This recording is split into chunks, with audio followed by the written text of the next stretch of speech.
The deep space transmission crackled through the void like a death sentence.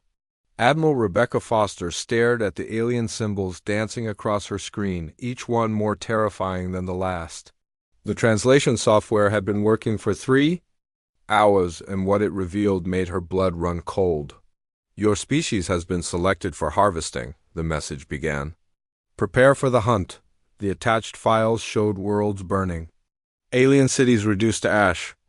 Creatures that looked like massive reptiles with obsidian scales tearing through fleeing civilians. The beings in the footage were 8 feet tall, moved with predatory grace, and killed with surgical precision. Their ships were sleek death machines that moved through space like sharks through water. Foster had commanded the United Earth Defense Force for 15 years. She had seen war, famine, and every horror humanity could inflict upon itself. But this was different. This was extermination on a galactic scale. The Ravak Empire had ruled the galaxy for over 2,000 years. They were apex predators in every sense of the word. Their society was built around the hunt, a ritualized slaughter of species they deemed inferior. The files showed hundreds of worlds, each one a graveyard of civilizations that had dared to exist in their path. Earth was next, 3 months. That was all the time humanity had before the Ravak hunting fleet arrived. The alien message was clear about their timeline. They would come, they would hunt, and they would leave nothing behind but silence. Foster activated the emergency protocols. Within hours, every world leader was connected to the secure network. The revelation that humanity was not alone in the universe was overshadowed by the news that their new neighbors wanted them dead. President Carter spoke first. "How many ships are we talking about?" "Intelligence suggests a standard hunting fleet. Consists of 50 vessels," Foster replied. "Each one is roughly the size of our largest carriers, but with technology centuries ahead of ours." The Chinese premier leaned forward. "What about negotiation? Perhaps we can reason with them." Foster shook her head. "The files show no evidence of any species successfully negotiating with the Ravak. Their culture doesn't recognize the concept of surrender. To them, we're prey animals." "You don't negotiate with a deer before you hunt it."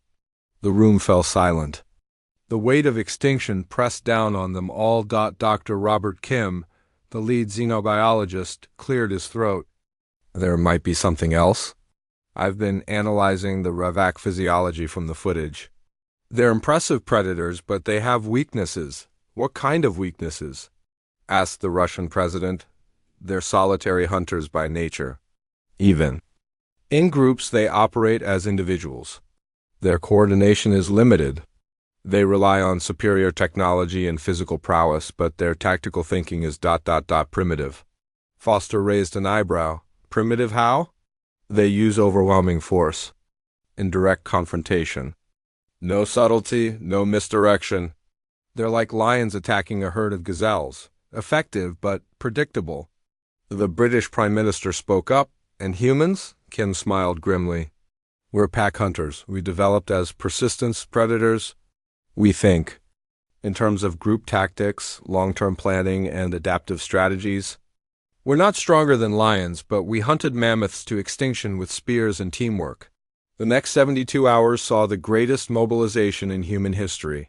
Every nuclear weapon was retrofitted for space combat.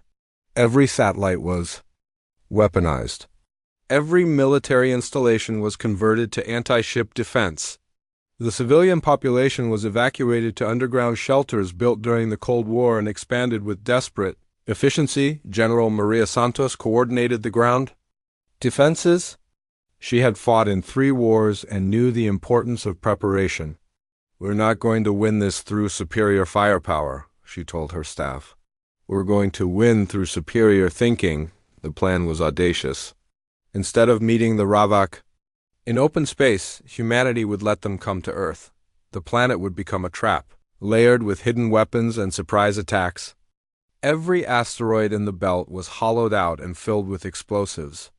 Every space station was converted to a weapons platform. Lieutenant Tom Harper led the preparation of the suicide squadrons. These were volunteers who would pilot small craft loaded with nuclear weapons directly into Ravak ships. The technology gap meant that conventional weapons would be useless at range.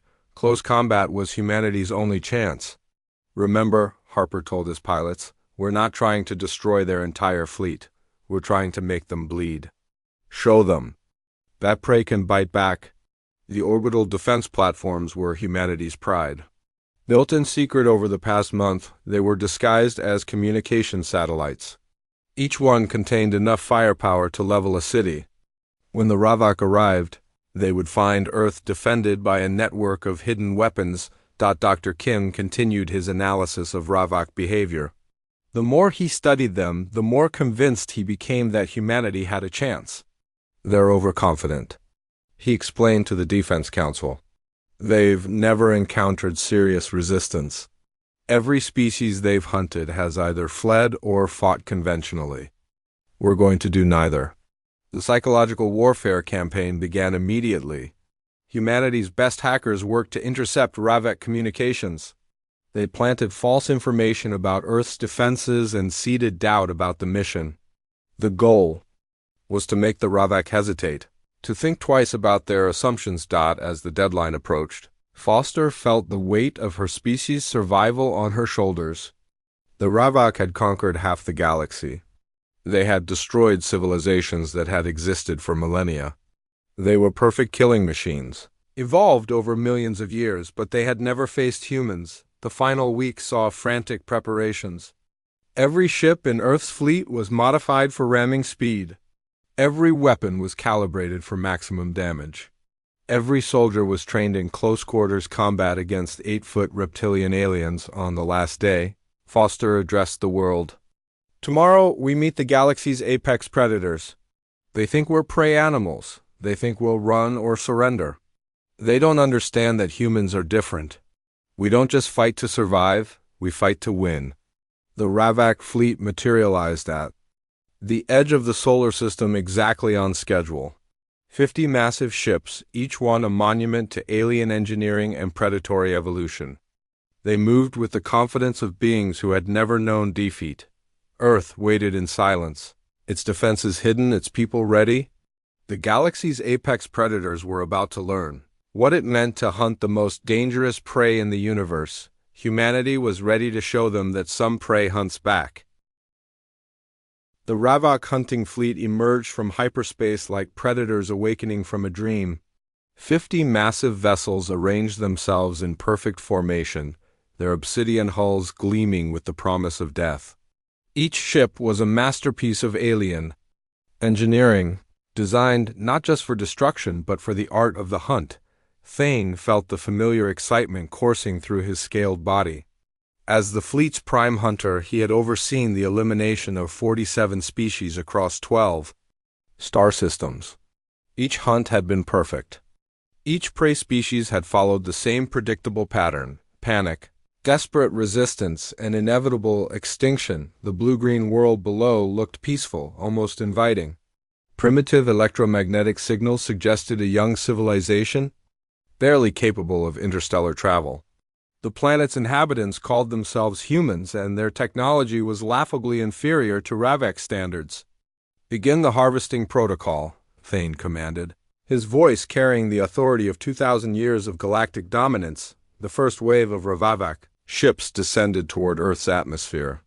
Their sensors detected the expected defensive positions: crude orbital platforms, primitive missile systems, and what appeared to be a hastily assembled fleet of civilian vessels.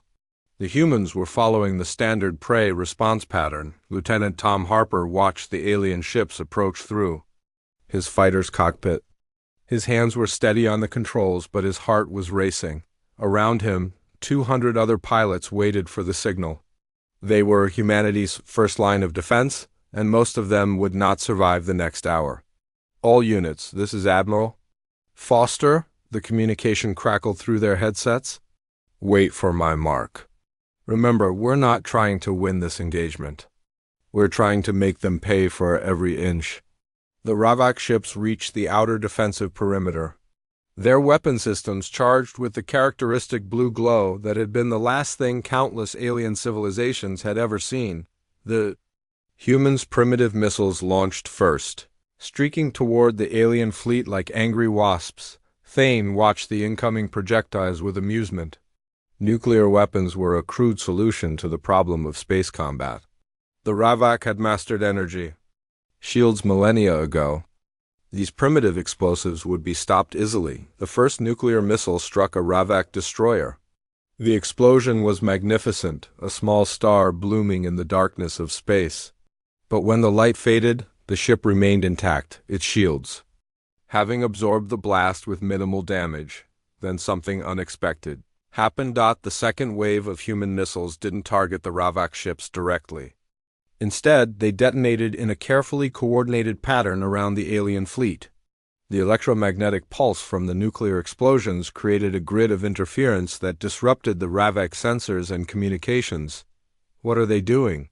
Thane demanded, his predatory instincts suddenly alert before his tactical officer could respond. The hidden orbital platforms revealed themselves. What the Ravak had dismissed as primitive communication satellites suddenly opened fire with concentrated energy beams. The weapons were crude by Ravak standards, but they were positioned perfectly to target the fleet's blind spots. The destroyer Deathstalker took 3 direct hits and exploded. The first Ravak casualty in over a century sent shockwaves through the fleet. Tom Harper's squadron attacked in the confusion. Their small fighters were too fast and too numerous for the Ravak ships to target effectively. Each pilot carried a single nuclear warhead, and their mission was simple: get close enough to make it count. The Ravak fleet found itself fighting an enemy that refused to follow the rules. Instead of engaging in honorable combat, the humans used every dirty trick they could think of. They hid behind their own orbital debris. They used their planet's magnetic field to mask their approach vectors. They coordinated their attacks with a precision that seemed impossible for such a primitive species. Harper's fighters screamed toward the Ravak flagship. The alien point defense systems tried to track him, but the electromagnetic interference from the nuclear grid made targeting difficult. He could see the massive ship growing larger in his viewport, its hull covered in weapon emplacements and shield generators. "For humanity," he whispered, and triggered the detonation. The nuclear explosion gutted the flagship's port side. The ship didn't die, but it was wounded. For the first time in their history, the Ravak felt vulnerable. Thane roared in fury. These humans were not behaving like prey. They were fighting with the calculated brutality of predators. Their tactics were designed not just to inflict damage, but to cause maximum psychological impact. The second phase of the human defense began as the Ravak fleet regrouped. Ground-based weapons opened fire from hidden positions across Earth's surface. Particle beams, railgun projectiles, and converted mining lasers all targeted the alien ships simultaneously. The Ravak had expected orbital defenses, but they had underestimated the humans' ability to weaponize their entire planet. Every major city had been converted into a fortress. Every industrial facility had been modified to produce weapons. The entire world had become a weapon aimed at their destroyers. Admiral Foster coordinated the defense from her command bunker, deep beneath the Rocky Mountains. The tactical display showed the Ravak fleet taking casualties they had never experienced before. But the cost to humanity was staggering. Half the orbital platforms were destroyed. Most of the fighter squadrons were gone. The surface installations were being systematically eliminated by Ravak counterattacks.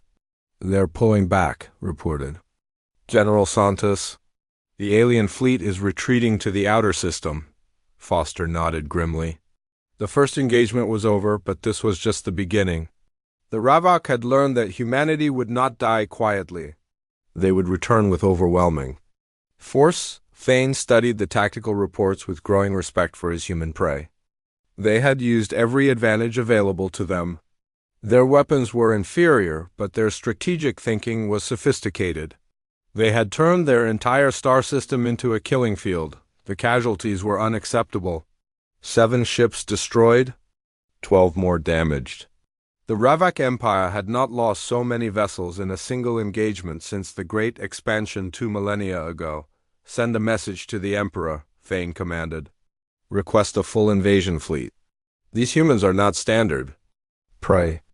They are something else entirely.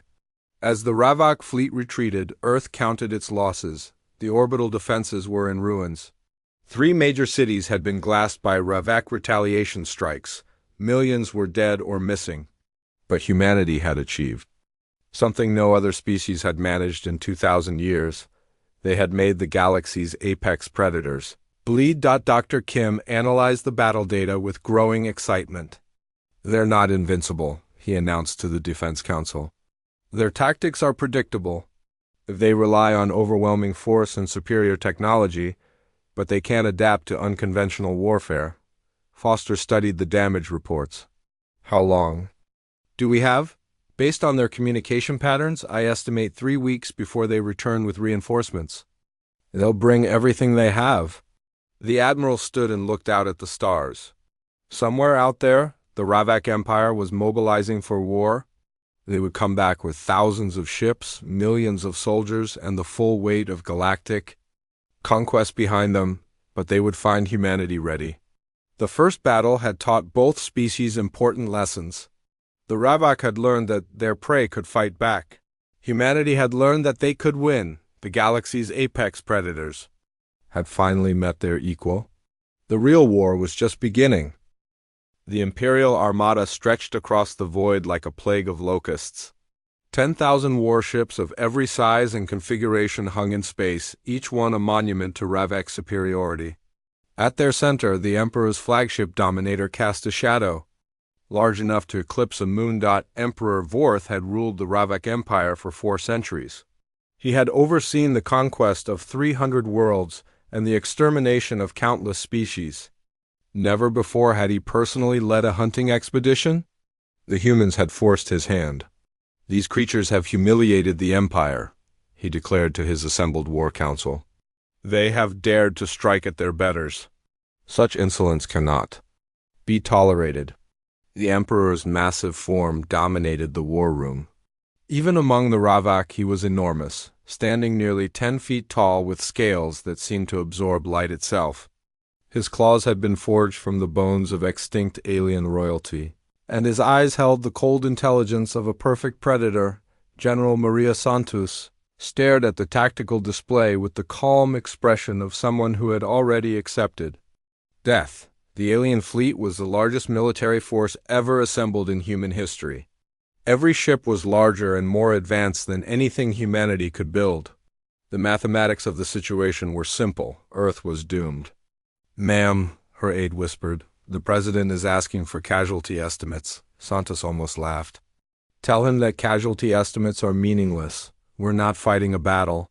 We're fighting extinction." But humanity had not spent 3 weeks preparing to die. They had spent 3 weeks preparing to make the galaxy's apex predators pay the highest price possible for their victory. The Sol system had been transformed into a maze of death. Every asteroid had been hollowed out and filled with explosives.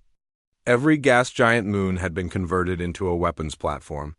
The space between the planets was thick with mines, traps, and hidden surprises. Dr. Kim had worked tirelessly to understand Ravak psychology. "They're predators," he explained to the War Council. "But they're also creatures of habit. They've conquered so many worlds using the same tactics that they've become predictable. We can use that against them." The human fleet was pitifully small compared to the Ravak Armada. 300 ships, most of them converted civilian vessels, faced an enemy that outnumbered them 30 to 1. But Admiral Foster had learned from the first engagement. Numbers meant nothing if you could control the battlefield. "All units, this is Admiral Foster," she broadcast to the fleet. "We're not trying to win a conventional engagement. We're trying to break their formation and force them to fight on our terms." The Ravak invasion began with overwhelming force. The first wave of ships entered the system in perfect formation, their weapons charging for the systematic destruction of human civilization. They expected to find the remnants of Earth's fleet hiding behind their planet, ready to make a final desperate stand. Instead, they found nothing. The outer system appeared empty. No ships, no defenses, no sign of human presence. The Ravak fleet advanced cautiously, their sensors searching for signs of ambush. They found them. The first trap was sprung near Jupiter's orbit. What appeared to be empty space suddenly erupted with nuclear fire as thousands of hidden mines detonated simultaneously. The Ravak formation was disrupted, their shields overloading from the unexpected assault. Human ships emerged from the gas giant's atmosphere like sharks rising from the depths. They had been hiding in the crushing environment of Jupiter's core, using the planet's natural radiation to mask their signatures. Their weapons were already charged, their targets already selected. The Battle of Jupiter lasted 6 hours. The Ravak lost 300 ships before they could reorganize. But the cost to humanity was equally staggering. 2/3 of the human fleet was destroyed in the engagement. Emperor Vorth watched the battle reports with growing anger. These humans were not fighting like prey. They were fighting like Ravak. Every tactic they used was designed to maximize casualties, to make victory as costly as possible. "They're trying to bleed us," observed Admiral Kresh, the Emperor's chief military advisor. "They know they cannot win, so they're trying to make us pay for every system we take." The Emperor's claws extended involuntarily. "Then we shall show them the cost of defiance."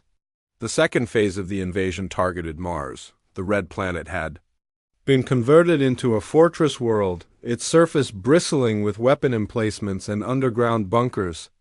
The Ravak fleet approached with overwhelming force, ready to crush human resistance through sheer firepower. Colonel David Park watched the alien ships descend through Mars' thin atmosphere. His position in the Olympus Mons defense complex gave him a perfect view of the approaching death. Around him, 10,000 human soldiers prepared for their final battle. "Remember," he told his troops, "we're not fighting to win. We're fighting to make them remember us." The Ravak landing was a masterpiece of military precision. Their dropships descended in perfect formation, their shields absorbing the desperate fire from human ground forces. Within hours, they had established secure beachheads across the planet's surface, but the humans had learned from their orbital defeats. They did not try to stop the Ravak landing. Instead, they let them come down, then activated their real defense. The entire planet was a trap. Mars' industrial facilities had been converted into weapons factories. The underground tunnel networks had been expanded into a maze of defensive positions. Every building had been rigged with explosives. The humans had turned their own colony into a death trap. The Ravak found themselves fighting an enemy that seemed to be everywhere and nowhere. Human soldiers emerged from hidden tunnels, struck with devastating effect, then disappeared back into the underground maze. The superior Ravak technology meant nothing when they could not find their targets. Park led his troops through the tunnel system with the precision of a surgeon. They struck at supply convoys, communication centers, and isolated Ravak units. Each attack was designed to cause maximum damage and confusion. The siege of Mars lasted 2 weeks. The Ravak eventually claimed the planet, but at a cost that shocked the Empire. 5,000 ships, 100,000 soldiers, resources that should have been used to conquer a dozen worlds. Emperor Vorth received the casualty reports with growing unease. His advisors spoke of Pyrrhic victories and unacceptable losses. The humans were making every meter of space cost blood. "Perhaps we should reconsider our approach," suggested Admiral Kresh. "These humans are unlike any prey species we have encountered. They fight with the tactical sophistication of apex predators." The Emperor's response was swift and brutal. Admiral Kresh died with his throat torn out, his blood staining the command deck. The remaining officers learned their lesson about questioning imperial decisions. "We are Ravak," the Emperor declared. "We are the galaxy's apex predators. No prey species will dictate terms to us." The final assault on Earth began 3 days later. The human homeworld was defended by the remnants of their fleet and the desperate courage of a species facing extinction. The Ravak approached with the full weight of their empire behind them. Admiral Foster coordinated the defense from her flagship, Defiance. The ship was a converted cargo hauler, armed with jury-rigged weapons and crewed by volunteers who had nothing left to lose. Around her, the last ships of humanity's fleet prepared for their final battle. "All units, this is Admiral Foster," she broadcast. "Today we make our stand. Today we show the galaxy that humanity does not go quietly into the dark." The Battle of Earth was unlike anything the galaxy had ever seen. The Ravak fleet attacked with overwhelming force, their weapons turning the space around Earth into a hell of energy and destruction. But the humans fought with the desperation of cornered animals and the tactical brilliance of apex predators. The battle raged for 18 hours. When it ended, the Ravak flag flew over the ruins of human civilization. But Emperor Vorth stared at the casualty reports with the growing realization that his victory had been purchased at a price that might destroy his empire. Half his fleet was gone. The invasion had cost resources that should have sustained the empire for decades. And somewhere in the darkness between the stars, human survivors were escaping to spread word of what had happened. The galaxy's apex predators had finally met their equal. The question was whether either species would survive the encounter. The news of Emperor Vorth's death spread through the galaxy like wildfire through dry grass. In the depths of slave camps and hidden refugee settlements, beings who had lived in terror for generations suddenly dared to whisper a single impossible word. Hope. Admiral Rebecca Foster stood in the command center of the hidden base on Europa, watching the holographic display that showed the collapse of the Ravak Empire. 3 months had passed since the assassination of the Emperor, and the galaxy was tearing itself apart. "The Krell sector has declared independence," reported Lieutenant Commander Sarah Chun, her voice barely containing her excitement. "That's the 5th system this week," Foster nodded grimly. The plan had worked better than anyone had dared hope. The death of Emperor Vorth had not ended the war, but it had fundamentally changed its nature. The Ravak Empire was fragmenting, its various factions fighting each other for control while they're conquered. Subjects rose in rebellion. The assassination had been Colonel David Park's final gift to humanity. Leading a team of volunteers, he had infiltrated the Emperor's flagship during the Siege of Earth. The explosion that killed the Ravak leader had also claimed Park's life, but it had given his species something more valuable than victory: a future. Captain Thane now called himself Emperor Thane, though his claim to the title was disputed by 6 other Ravak warlords. His faction controlled barely a third of the old empire's territory, and that grip was weakening daily. The unity that had made the Ravak unstoppable was shattered. "The Rigel colonies are requesting military support," Chun continued. "They're facing a counterattack from the Bloodclaw faction." Foster studied the tactical display. The galaxy was a patchwork of competing factions, rebel movements, and neutral zones. The old order was dead, but what would replace it remained unclear. "What's our fleet strength?" she asked. 43 vessels, all of them captured or salvaged Ravak ships. "We've managed to integrate our technology with theirs, but we're still outnumbered hundreds to 1. The human resistance had survived through mobility and alliance building. The scattered survivors of Earth's destruction had spread across the galaxy, sharing their knowledge of Ravak weaknesses with every enslaved species they encountered. The result was a network of rebel cells that fought with human tactical doctrine. Dr. Kim had spent months analyzing the psychology of the various alien species. "The key is understanding their motivations," he explained to the War Council. "The Ravak ruled through fear, but they also provided stability. Many species are terrified of chaos. We need to offer them something better than both tyranny and anarchy." The breakthrough came when humanity made contact with the Zephyrian Collective, a group of species that had been among the first to fall to the Ravak centuries ago. Unlike other conquered peoples, the Zephyrians had maintained their technological base and cultural identity through careful collaboration and secret resistance. Ambassador Elena Vasquez conducted the negotiations in a hidden facility deep in the asteroid belt. The Zephyrian delegation was led by High Counselor Vex, a being whose crystalline form seemed to shift and change with his emotions. "Your species has accomplished something we thought impossible," Vex said, his voice carrying harmonics that human ears could barely perceive. "You made the Ravak bleed. You killed their emperor, but what comes next?" Vasquez leaned forward. We rebuild. Not as conquerors, but as partners. The galaxy doesn't need another empire. It needs a coalition of free peoples working together. The Zephyrian Human Alliance was signed 3 days later.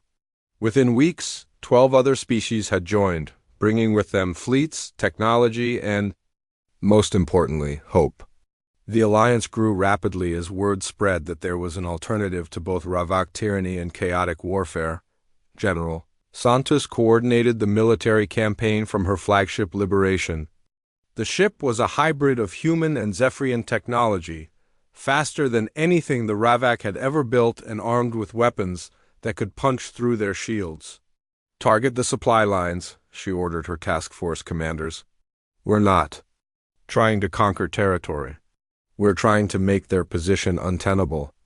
The strategy was pure human doctrine. Make the enemy's advantages into disadvantages.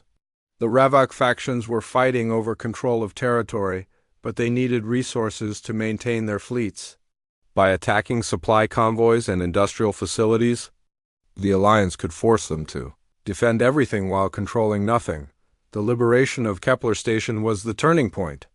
The massive facility had been a Ravak slave camp for 300 years, holding over 2 million beings from dozens of species.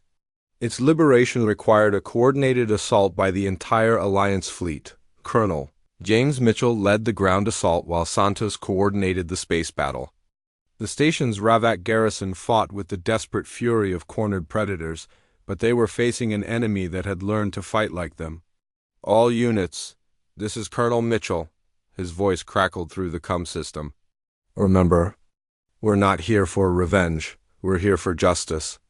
Every being we free today is a victory for civilization. The battle for Kepler Station lasted 8 hours.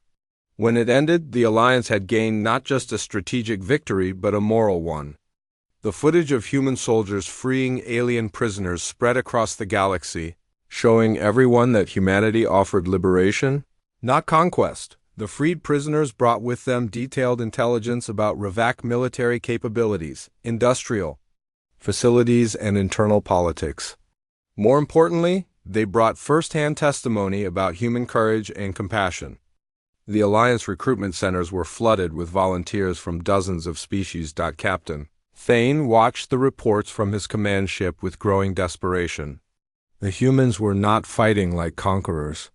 They were fighting like liberators. Every world they touched rose in rebellion against Ravak rule. We could offer them terms, suggested his advisor, a scarred veteran named Crix. Perhaps a partition of the galaxy with both species controlling their own territories. Thane's claws extended involuntarily. We are Ravak, we do not negotiate with prey, but privately he was beginning to understand that the humans were not prey. They were something else entirely.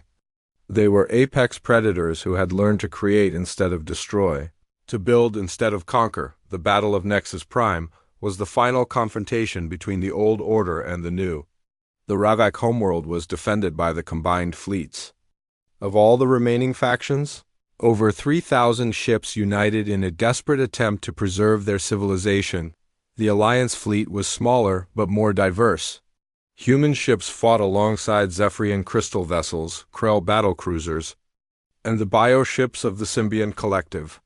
It was a fleet united not by conquest but by shared purpose. Admiral Foster commanded the assault from the bridge of the Defiance. The same ship that had fought in the defense of Earth, the vessel had been rebuilt with Alliance technology, but its crew was still human, still fighting for the dream of a free galaxy. All units, this is Admiral Foster, she broadcast to the fleet. Today we end 2,000 years of tyranny. Today we prove that the galaxy belongs to all of us. The battle raged for 3 days. The Ravak fought with the fury of beings who knew they were facing extinction. But the Alliance fought with something more powerful than fury. They fought with hope. When the fighting ended, the Ravak homeworld was in Alliance hands. The empire that had terrorized the galaxy for millennia was finished. But Admiral Foster's first act was not to claim victory but to establish medical centers for the wounded on both sides. The galaxy's apex predators had finally met their equal. The question now was whether both species could learn to build a future together. The Grand Assembly Hall on New Geneva Station buzzed with the voices of 50 different species, each one representing a world that had been freed from Ravak tyranny. 2 years had passed since the fall of the Empire, and the galaxy was still. Learning how to live without fear. Ambassador Elena Vasquez stood before the gathering, her weathered face reflecting the weight of rebuilding an entire galactic civilization. Behind her, the holographic display showed the new map of known space, green sectors indicating stable alliance territories, yellow zones still in transition, and the scattered red dots of remaining Ravak holdouts. The Galactic Liberation Council recognizes the petition from the Arcturus colonies, she announced, her voice carrying across the vast chamber. Their application for full membership is approved. The delegation from Arcturus, a group of blue-skinned beings who had been enslaved for over 4 centuries, erupted in celebration. Their joy was infectious, spreading through the chamber like ripples in a pond. This was what victory looked like. Not conquest, but freedom. In the back of the hall, former Captain Thane sat with the other Ravak representatives. His once proud bearing had been replaced by something approaching humility. The collar around his neck was not a symbol of slavery, but of accountability. A reminder that even apex predators could be brought to justice. The Ravak integration program had been one of the most controversial policies of the new galactic government. Many species had called for the complete extermination of their former oppressors, but humanity had insisted on a different path. We judge individuals, not species, Admiral Foster had argued during the heated debates. If we become monsters to defeat monsters, then we have lost everything we fought to preserve. The program was working slowly and painfully. Young Ravak who had never participated in the hunts were being integrated into galactic society. They served as teachers, sharing their knowledge of technology and history. They worked as laborers, helping to rebuild the worlds their ancestors had destroyed. Most importantly, they were learning to see other species as equals rather than prey. Dr. Kim presented his latest research to the council. The psychological profiles are encouraging, he reported. The younger generation of Ravak shows remarkable adaptability. They're developing empathy at rates we never thought possible. General Santos nodded from her seat in the military section. The Ravak security forces have been essential in hunting down the remaining hardliners. They know their own people better than anyone. The transformation had not been without cost. Several assassination attempts had been made on human leaders by extremist factions. Entire systems had been devastated by civil wars between reformed Ravak and their traditionalist kin. The price of change was always paid in blood, but the results spoke for themselves. The galaxy was experiencing its first period of genuine peace in over 2 millennia. Trade routes that had been closed for centuries were reopening. Scientific cooperation was advancing at an unprecedented rate. Art and culture were flourishing in ways the galaxy had never seen. Commander Lisa Park, daughter of the hero who had killed Emperor Vorth, commanded the exploration vessel Horizon. Her crew was a perfect example of the new galactic order, humans, Zephyrians, Krell, and even reformed Ravak working together to explore the unknown regions beyond the old empires. Borders. Contact established with the Andorian Republic, Park reported to the Council via quantum communication. They're interested in joining the Alliance. Apparently, word of our victory over the Ravak has spread even to the far rim. The expansion of the Alliance was happening faster than anyone had predicted. Species that had hidden in the dark spaces between stars for centuries were emerging to join the new galactic community. Each new member brought unique technologies, perspectives, and challenges. Thane listened to the reports with a mixture of shame and wonder. His species had ruled through fear and conquest, but these humans had built something far more powerful, a civilization based on cooperation and mutual respect. It was everything the Ravak had never understood about true strength. The prisoner exchange program has been successful, reported Dr. Kim. We've located and freed over 3 million beings from hidden Ravak facilities. The integration centers are at capacity, but morale remains high. The discovery of the secret prison worlds had been one of the most horrifying revelations of the post-war period. The Ravak had kept certain species alive not as slaves but as trophies, preserving them in stasis for the entertainment of their elite. The liberation of these facilities had required months of careful negotiation and psychological rehabilitation. Ambassador Vasquez called for the final item on the agenda, the question of Earth's restoration. The chamber fell silent. Of all the worlds destroyed by the Ravak, Earth held special significance.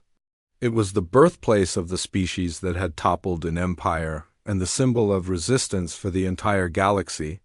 The terraforming project is ahead of schedule, reported Chief Engineer Marcus Webb.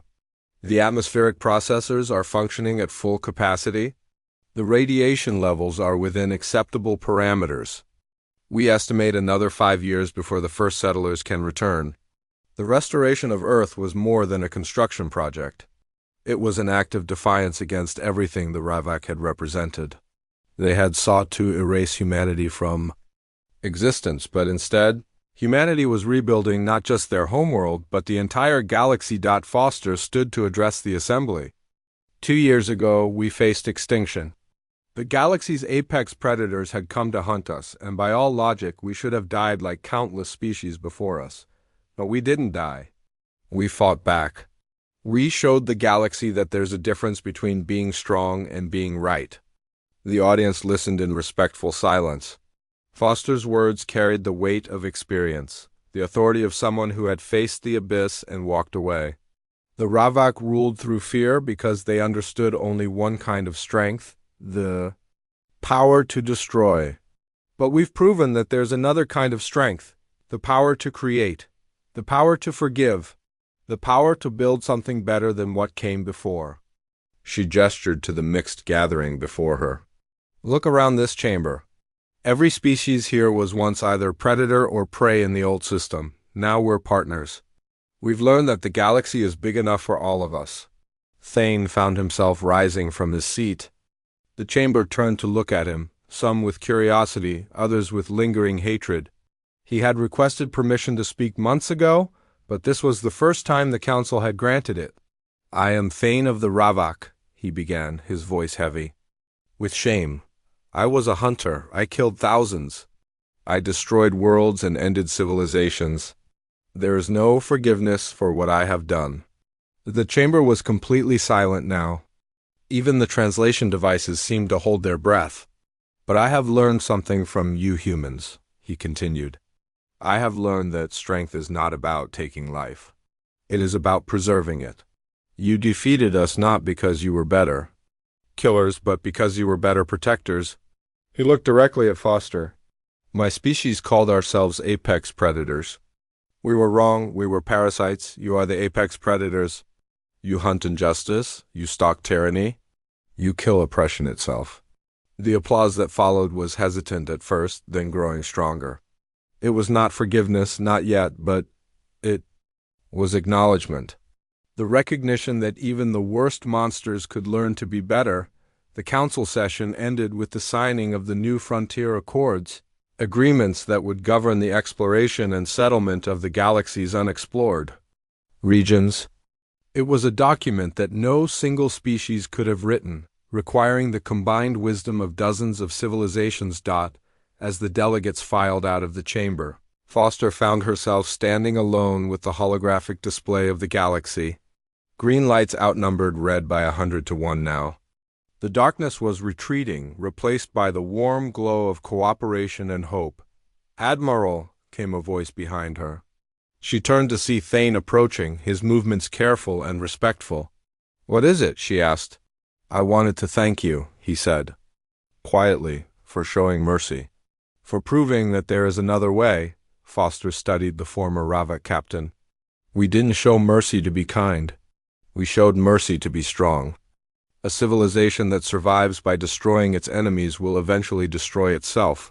Thane nodded slowly. The young ones of my species ask me about the old days. They want to know what it was like to be apex predators. I tell them that we never were. We were just very good at being afraid. And now? Now we are learning to be brave. The galaxy stretched out before them, vast and full of possibilities. The apex predators had finally met their equal, and in doing so, both species had discovered something greater than dominance or submission. They had discovered partnership. In the depths of space, new ships carrying mixed crews ventured into the unknown. On 1,000 worlds, former enemies worked together to build better tomorrows. And on a small blue planet in an unremarkable star system, the first seeds were being planted in soil that had once been ash. The hunt was over, the building had begun, and the galaxy would never be the same.